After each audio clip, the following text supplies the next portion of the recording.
Burkina Faso. Deuxième partie, c'est le débrief du journal, toujours en compagnie de Elie Tchebma, Charles Ndikam, Martin Zan et le docteur Louison Essomba. Docteur Louison Essomba, une fois de plus, je commence par vous.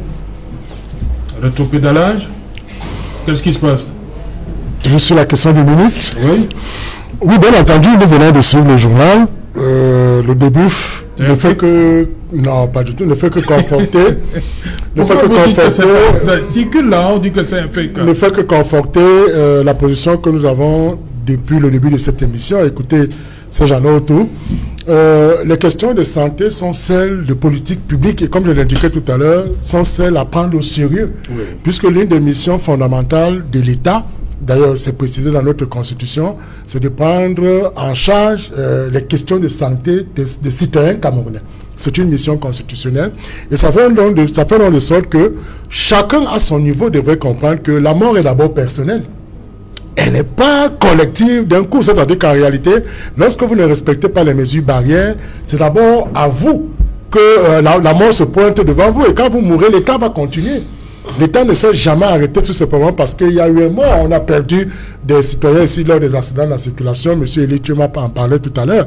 Donc c'est pour dire qu'il faudrait que nos dirigeants comprennent une chose, qu'il y a une hiérarchie au sein de nos institutions. Et que la hiérarchie mérite d'être respectée. Je vous évoquais tout à l'heure les deux principes qui structurent le gouvernement. C'est un principe de solidarité et un principe de collégialité. Donc ces deux principes associés démontrent à quel point on ne devrait pas à un moment donné vivre ce genre de cacophonie qui n'honore pas le gouvernement camerounais. Et je l'indiquais tout à l'heure, la conception de la politique générale de l'État, c'est une compétence du président de la République. Et quand un ministre s'attaque un ministre s'attaque au Premier ministre, il s'est attaqué au président de la République. Et c'est la raison pour laquelle j'indiquais tout à l'heure que jamais et plus que jamais, le président n'a donné raison à un ministre qui a eu une attitude irrévérencieuse face au Premier ministre. Voilà. Elie Tchebma, sur cette situation, comment vous comprenez cette sortie du ministère de la Santé qui dit que c'est une fake news? Monsieur Serge Alain, c'est encore une autre communication qui ne valait pas la peine. Et ça ne valait pas la peine? Et ça enfonce totalement. Et ça traduit le mot cacophonie que vous avez choisi pour cette émission. Comment comprendre? Et là encore, je reviens sur ce que je disais au début. Ce n'est pas parce que la COVID devient aujourd'hui une réalité géopolitique qu'un gouvernement d'un pays comme le nôtre doit tomber dans la cacophonie. Sinon, comment comprendre?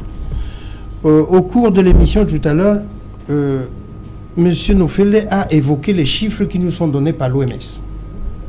38 000 contaminés depuis le début, ce qui représente 0,01% de la population camerounaise. Si nous considérons qu'on est 27 millions. Oui. 35 000 soignés, qui représentent 92% de contaminés. Et là, ce chiffre me permet de dire merci à Monsieur Cléda. Monseigneur Cléda, qui à un moment nous a dit que le Covid était combattu, si je m'en tiens aux chiffres. Et quand vous avez 588 individus qui sont morts, les 598 représentent par rapport au nombre de contaminés, les 38 000, s'il vous plaît, 1,5%. Est-il normal? Pour un gouvernement normal, dans une logique de gouvernance, on parle aussi avec les chiffres. Est-ce que ce taux de 1,5% est suffisamment significatif pour nous permettre de réagir plutôt par rapport à une réaction qui vient de l'au-delà? Et j'en reviens là à la logique de vaccination. Faut-il courir après la vaccination ou alors après le traitement, puisqu'on voit que chez nous, sur le nombre de contaminés, 92% sont soignés? Ceci revient tout simplement à dire, Serge Alain, qu'il se pose un problème de gouvernance. Au-delà de toute la cacophonie dont on parle. Et je l'ai déjà dit ici chez vous, gouverner c'est un art.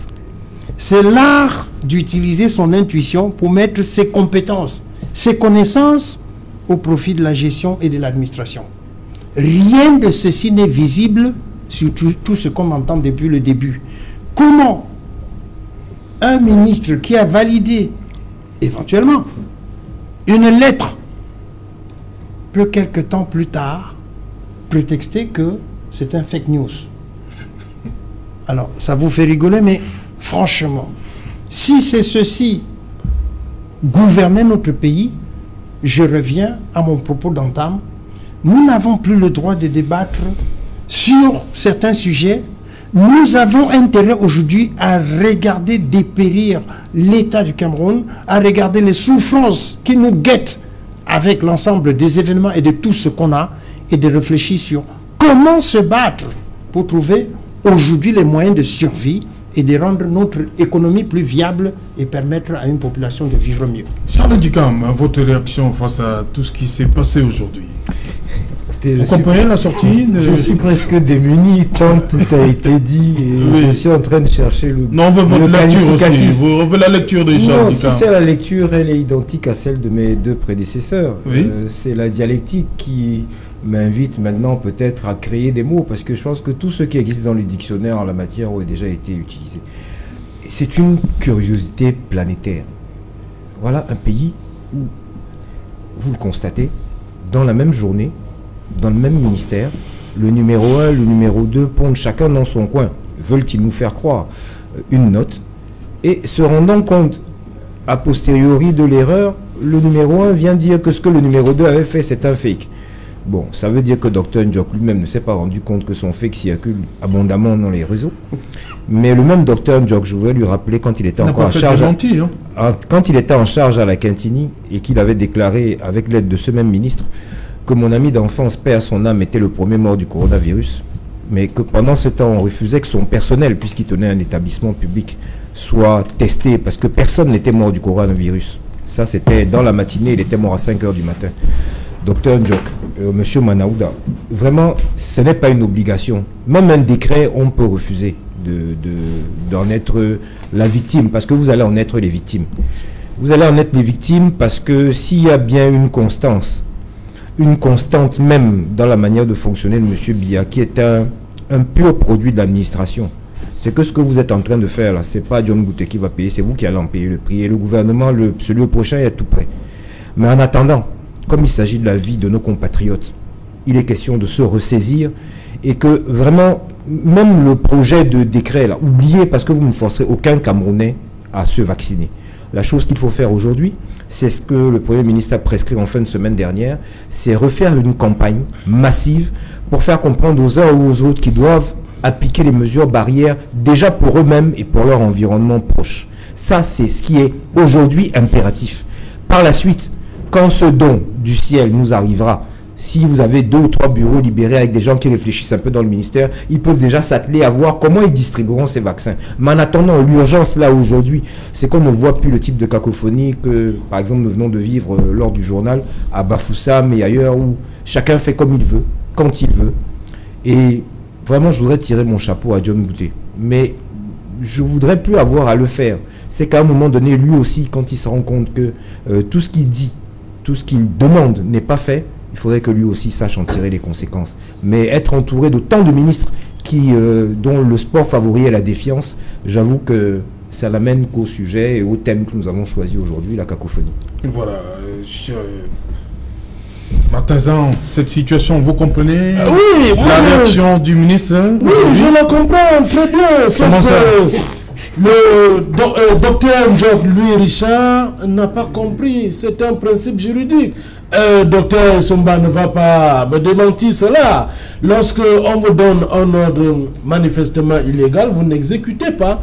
Nous avions déjà les ordres donnés par le Premier ministre, même si c'est le ministre qui vous demande de prendre un acte contraire aux ordres, ou alors contraire à la volonté du Premier ministre, le secrétaire général d'un ministère ne s'exécute pas, c'est élémentaire. Donc en réalité, si c'est cette prétention qu'il va faire valoir, cela ne peut pas être justifié. Nous avons au bas de l'acte administratif sa signature. Nous avons le nom de celui qui a signé. Nous avons, n'est-ce pas, sa fonction, son rang dans ce ministère. Donc c'est lui qui endosse, n'est-ce pas, la responsabilité. La preuve, le docteur Malachi Malaweda a fait une sortie en disant que c'est un fake, et il a même fait il a signé notre acte administratif respectant, n'est-ce pas, la volonté du Premier ministre en disant que le vaccin est volontaire et non obligatoire. Donc parmi les deux, celui qui a respecté la volonté du Premier ministre, c'est le docteur Malachi Malaweda, ministre de la Santé. Et c'est le docteur Njok qui est en contradiction avec la volonté du Premier ministre inscrite, n'est-ce pas, le 5 mars 2021. C'est jalon tout. Voilà, on parle de cacophonie, moi je n'en trouve pas. C'est le respect et c'est le respect des principes, n'est-ce pas, édictés par le Premier ministre, chef du gouvernement, que le ministre de la Santé a respecté. Voilà. On va prendre Dr Jantou depuis Montréal. Dr Jantou, vous êtes avec nous. Dites-nous, dans cette correspondance du ministre de la Santé publique au délégué régional de la santé publique pour la région du centre, il cible, on a ciblé les personnels de santé et les personnes de plus de 50 ans présentant des comorbidités. Expliquez-nous d'abord la comorbidité pour ceux qui nous regardent en ce moment. En quelques mots. Oui, la comorbidité, en fait, c'est un terme pour dire la présence de maladies chroniques qui arrivent bien avant qu'on attrape la COVID. On sait par exemple que dans la population noire, y compris en Afrique, il y a plusieurs maladies chroniques qu'on peut observer, comme le diabète, comme l'hypertension artérielle, comme les problématiques en lien avec le surpoids ou l'obésité, les maladies rénales. Et donc, toutes ces maladies présentes entraînent un risque de forme plus sévère de COVID-19. Donc, c'est pour ça que ce sont des personnes considérées comme étant celles qui vont peut-être nécessiter une hospitalisation ou des manœuvres de réanimation éventuellement. Voilà, ces personnes-là sont ciblées, plus de 50 ans, et le personnel de santé. Pourquoi accorder la priorité à ces deux cibles-là, on va le dire comme ça, alors que la maladie, elle ne choisit pas. La maladie touche tout le monde. Oui, c'est un point très important. Lorsqu'on regarde l'impact de la maladie sur la population, on sait que la plus grosse problématique, c'est celle liée au décès ou aux formes qui justifient un séjour en réanimation. Les études qui ont été faites, par exemple, dans des populations jeunes comme en Afrique, montrent qu'environ 20 à 30% de certains échantillons ont été positifs pour les anticorps à la COVID. Donc, il y a probablement certains sujets qui ont attrapé la COVID, qui ont fait des formes légères ou asymptomatiques. Par contre, lorsqu'on regarde les décès, la plupart de ceux qui sont survenus, c'est des personnes qui avaient un âge avancé, ou qui avaient une ou plusieurs de ces comorbidités, parce que là aussi, ça peut s'associer chez le même individu. C'est pour ça que, par exemple, dans les systèmes de vaccination, on priorise. Et je suis assez confus quand je vois le tweet du ministre et ça semble témoigner qu'il n'y a pas eu de réunion de concertation. En tout cas, ça semble pas préciser qu'il y a quelque chose qui a été fait parce que c'est vraiment une des choses à mettre sur pied avant que le programme de vaccination commence. Il faut établir un ordre de priorité adapté à la population. Pour vous donner un petit ordre d'idée, par exemple, ici au Canada, une des grosses choses qu'on avait vues, et c'est peut-être quelque chose qui est différent de ce qu'on voit au Cameroun, c'est que les personnes âgées vivent beaucoup en institution. On appelle ça les maisons de retraite. Et c'était des lieux où il y a eu parfois dans certaines résidences pour personnes âgées, des cas, presque 100% des personnes qui étaient contaminées. Au Cameroun, fort heureusement, il y a moins cette approche de maison de retraite. Par contre, il y a des personnes qui meurent. On a des collègues qui sont morts, des médecins qui sont morts. On a des personnes dans la population générale qui sont mortes. Donc, c'est important de travailler de concert avec les scientifiques camerounais qui ont pu suivre ces patients pour caractériser le profil des patients qui sont décédés pour prioriser ces vaccinations. Donc ici, on avait les maisons de retraite, ensuite on avait le personnel de santé et ensuite on avait les personnes qui étaient un peu plus en comorbidité comme on vient de voir. Et puis là, actuellement, on est déjà arrivé aux 65 ans et plus et on va progressivement descendre la barre de la vaccination. Donc on a 3-4% de la population qui est vaccinée, mais ça avance. Merci, Dr Jantou Prévost, d'avoir fait une fois de plus bénéficier de votre expertise aux millions de téléspectateurs Equinox Soir. Bon après-midi du côté de Montréal. Merci, bon après-midi et bonne soirée. Voilà, on va faire le tour avant de nous séparer. Docteur Luison, qu'est-ce qu'on retient? Cette l'attitude qui nous vient du ministère de la Santé, ça j'allais la population, qu'est-ce que ça peut créer au niveau de la population? Non, ça j'allais tout. Ce problème démontre à quel point l'État éprouve des difficultés véritables à freiner la propagation de ce virus. On voit tous les efforts qui sont consentis et qui sont mis. Et on se rend compte que la technique qui est utilisée par l'État est un peu la technique de la souris. C'est-à-dire que, vous savez, la souris, elle vous mord et elle souffle. Elle souffle dessus. C'est-à-dire qu'en fait, c'est la même théorie que l'État utilise. Parce que, regardez dans la chronologie des faits, on se rend compte que le 17 mars, des prescriptions sont prises, gouvernementales sont prises, et le 30 avril, vous voyez que du 17 mars, le 30 avril, on a levé l'ouverture des bars, des CC. 45 jours. Et vous voyez donc que ça fait 45 jours. Donc, pour un problème aussi sérieux, qui a impacté sur la vie, autant, Elie, tu m'as le rappelé tout à l'heure, le plan économique, social, sur le plan même des droits et des libertés publiques. Donc, la gestion de cette crise doit être l'objet d'une gestion concertée, pour qu'il n'y ait pas de sons dissonants, qu'il n'y ait pas de moments de cloison où on se rend bien compte que tous les membres d'un gouvernement n'arrivent pas à ordonner un ensemble de projets, de tests qui visent à rassurer. Parce que vous voyez, ce genre-là, quand les actions sont concertées, même le citoyen est davantage rassuré de ce qu'il n'y a pas de désordre. Ça fait de sorte que le gouvernement prend au sérieux un certain nombre de prescriptions pour amener les uns et les autres à respecter cette pandémie. Docteur Luison Isomba, je reste avec vous pour une sortie, on va le dire, aussi grave que celle-ci, celle du secrétaire général, le ministre qui convoquait tous les responsables des services centraux. Est-ce que ça suffit de mettre fake news, c'est bon comme ça? Comment ça doit se passer?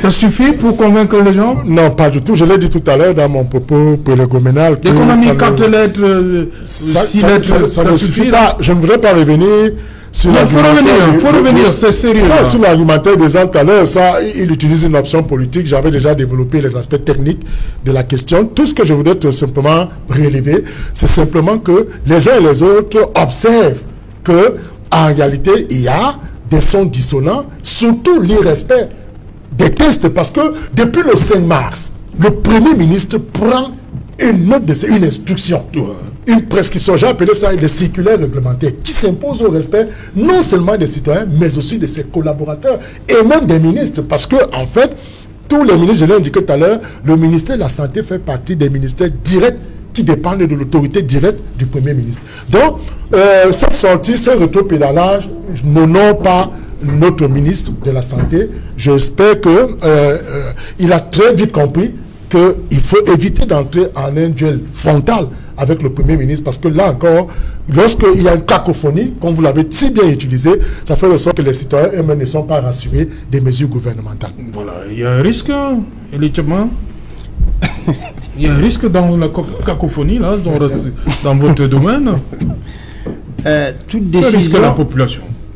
Non, toute décision a un risque si ce n'est pas bien traité. Alors, il faut d'abord savoir, pour éviter qu'au cours ou à la fin de notre débat, nous ne soyons traités de complotistes lorsqu'on parle de Covid. Le Covid, c'est une réalité. Certes.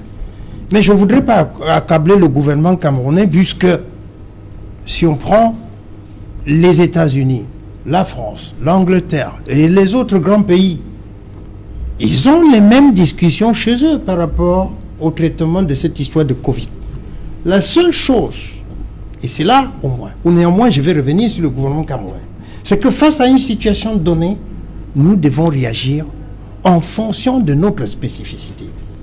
Si je reviens à cette histoire de vaccination, on nous dit qu'on a environ 1 million de doses. Oui.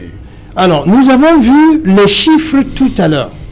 Dans les chiffres qui nous sont donnés, et je vous l'avais déjà dit sur ce plateau une fois, il semble que dans cette maladie du Covid, Les politiques en ont fait, pas seulement au Cameroun, partout, leur problème, et ont négligé les spécialistes. C'est-à-dire qu'aujourd'hui, vous entendez dans le Covid, on ne réunit jamais les médecins pour prendre leur avis. On a tout fait pour qu'à partir du Covid, nous soyons aujourd'hui convaincus que les médecins ne s'entendent plus. Alors, si on veut parler de notre pays, et je vais clore par là, s'il vous plaît, je vais quand même retenir, même si c'est la cacophonie dans le gouvernement, je tiens à dire que les régionales pour lesquelles ils nous ont amenés, c'est une sortie pour le Cameroun. Et même si c'était dans la cacophonie qu'ils l'ont fait, il y a là une erreur peut-être du gouvernement, mais qui nous a envoyé vers ce qu'on appelle dans la gouvernance publique le principe de subsidiarité, qui veut que on ne doit pas déconnecter la prise de décision publique de ceux qui devront la respecter. Merci. Voilà. Merci. Rapidement, en 30 secondes, on sort de l'émission. Martin Zan. Oui, M. Saint-Jalon, nous notons que jusqu'à présent, le docteur Malachi Malawoda, ministre de la Santé du Cameroun, a toujours bien géré la lutte contre le Covid-19. Nous n'avons pas eu de couac, aucun couac possible depuis que cela est apparu dans notre pays.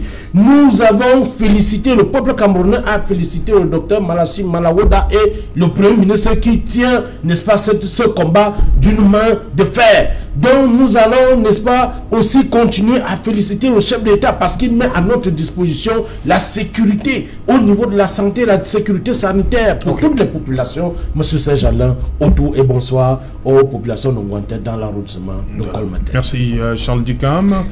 4 lettres, 8 lettres, ça suffit pour une mesure, une sortie aussi grave. Je ne savais pas pour le débrief, il y avait aussi la réclame de la publicité, parce que moi c'est ce qu'on vient d'entendre. Bon, je vais en profiter plus sérieusement pour dire que ça n'est pas la première fois, ça n'est pas la deuxième fois. Est-ce que c'est comme ça que ça devrait se faire? Non, c'est pas comme ça que ça devrait se faire. Fake news. Oui, c'est pour ça que je voudrais dire au docteur Louison Somba que c'est un élève qui à l'école devait nécessiter plusieurs fois qu'on lui tape sur les doigts avant qu'il ne comprenne. Mais là, il n'est plus à l'école. C'est la matière est grave. Je terminerai en disant qu'à propos de ce Covid, comme de tous les autres maux dont souffre le Cameroun, plusieurs jeunes Camerounais moins jeunes se retrouvent encore aujourd'hui détenus illégalement dans les prisons camerounaises. Je voudrais attirer l'attention, non pas seulement des militants de mon parti politique, le Mouvement pour la Renaissance du Cameroun, mais de tout le Cameroun tout entier, des gens de Douala en particulier, que demain, Salmon Béas et 24 autres jeunes gens qui méritaient d'être là, attelés à lutter avec nous contre cette pandémie et auprès de leur famille, passeront en procédure d'habeas corpus demain matin à Bonadjo. Merci. Puissent, pour une fois, peut-être nos juges faire preuve de bon sens. Merci. Madame, monsieur, merci à vous, docteur Louison Isomba. Merci l'équipement. Merci. Les anniversaires, merci. Merci Martin Zan, merci Charles Ndikam. Madame, monsieur, nous sommes arrivés au terme de cette édition Equinox Soir. Rendez-vous, il est pris pour demain 19h. Bonsoir. Bangou. Merci Serge. C'est une discrimination.